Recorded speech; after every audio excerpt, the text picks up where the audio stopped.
Are they called gombotse or plum dumplings? I've made them this way since discovering this method. Quick, simple, and each one is perfect. What sets this preparation apart from the old way is that there's no potato peeling, boiling, mashing, and then struggling with lumps if the potato isn't great. And honestly, since I found this method, I don't prepare them the old way anymore. Here I've added 2 packets or 240 grams of instant mashed potatoes. Maybe someone will say, "Oh, it's not the same, the old way was better." I recommend you try it. Place 2 dumplings, one next to the other. This old-fashioned one and this one with mashed potato, and you won't notice the difference. 240 grams of instant mashed potatoes, 2 to 4 tablespoons of sugar, 4 tablespoons of oil, and 800 milliliters of water. Mix. This is enough for 30 to 32 gombotse or plum dumplings. You can also make half a batch, which is 1 packet, and then halve all these ingredients. Add 2 eggs.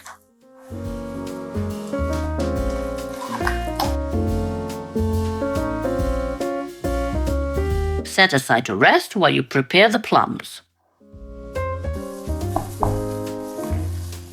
Take 30 to 32 plums and wash them.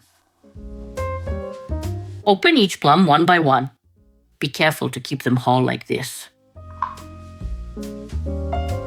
It's not a big deal if they tear. If they are smaller, you leave them like this. But if they are larger, you can cut them in half and put half into the dough.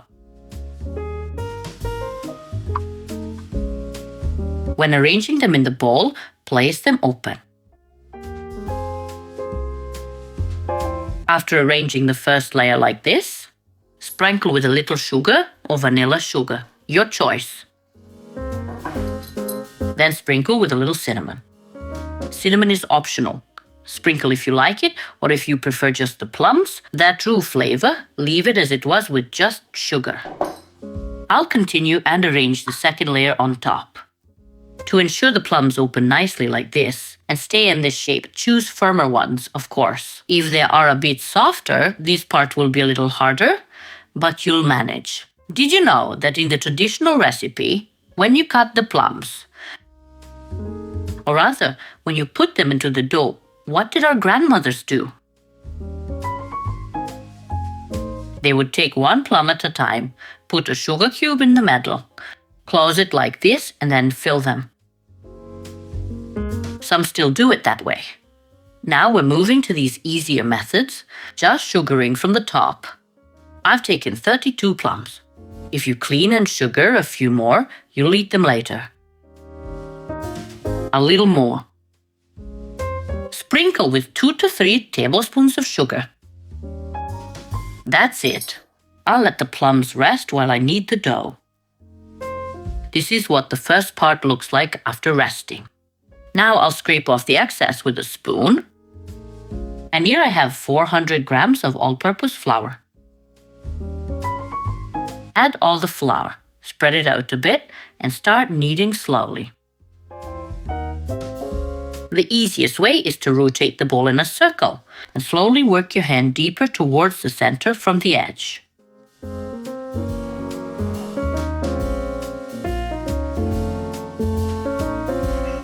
If you decide to make this batch size, feel free to use a larger bowl. You'll knead much more easily in it. I'm turning the dough from the bottom upwards. From top to bottom isn't as important anymore. Just combine the wet and dry ingredients. Or rather, bind everything with the flour. Once it's bound with flour, I'll take it out onto the work surface. Everything is combined. Now I'll clear this all away and wash my hands, then continue kneading. Sprinkle the work surface with a little flour. Take out the dough and knead it a bit there. I added flour so it doesn't stick, just in case. Kneading won't take long here because we've already combined and kneaded enough in the bowl. Just a little here to even everything out. There, it's already done. Look how nice it looks. No lumps, nothing.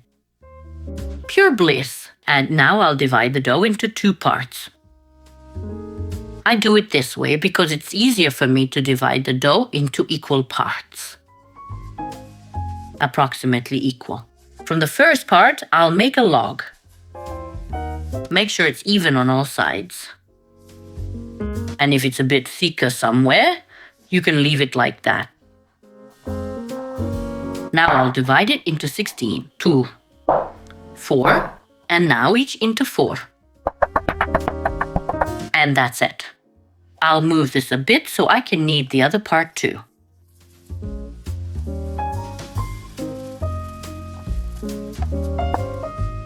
This side is a bit thinner, so it will be a bit longer than the thicker side. The next thing we do is take the plums. Nicely take this one piece. Flatten it in your hand like this. Take one plum and then enclose it. Squeeze it a bit better like this. Be careful not to open it anywhere. Gently roll it and make your gombots.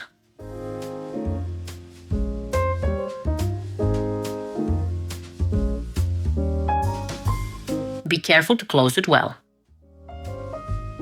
so it doesn't open during cooking and the plum comes out.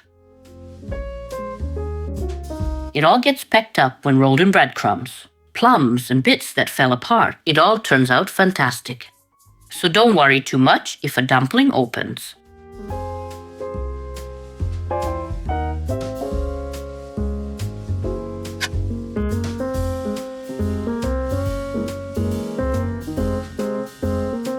I'm making the last one.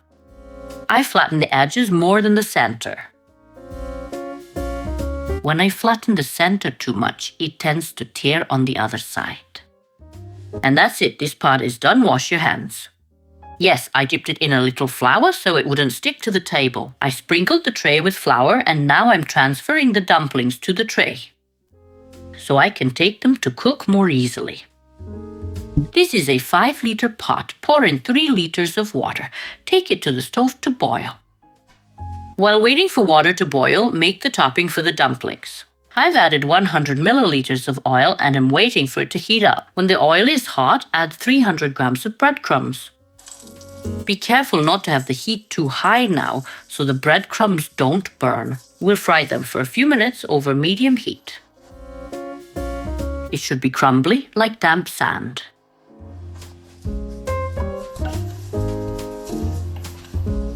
It resembles it.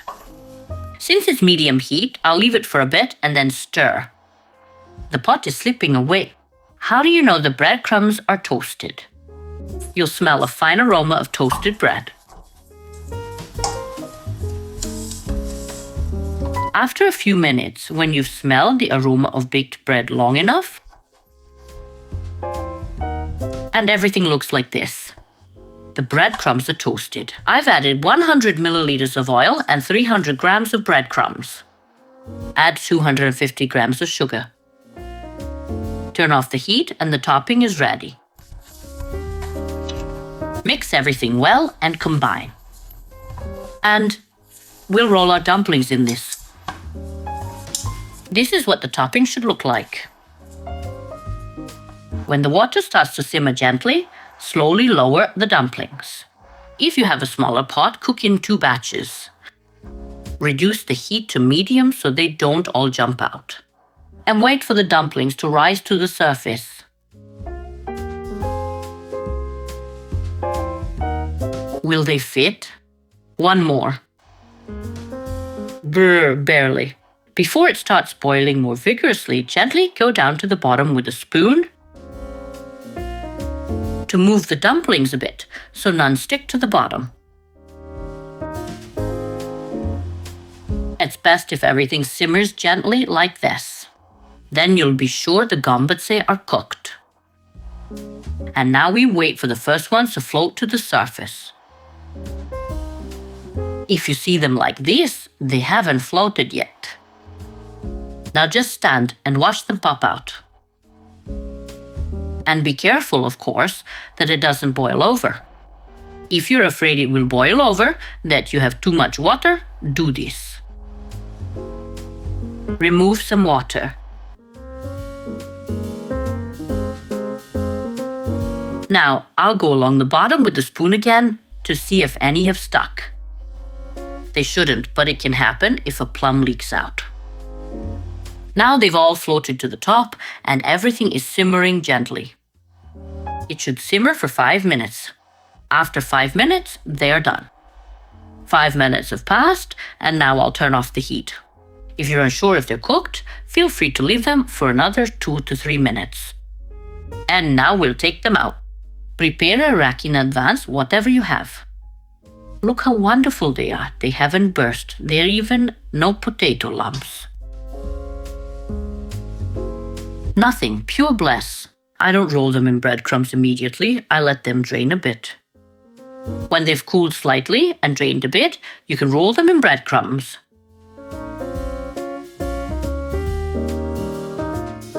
At the end, let me show you how they look. Look, each one is perfect and you made them quickly and easily.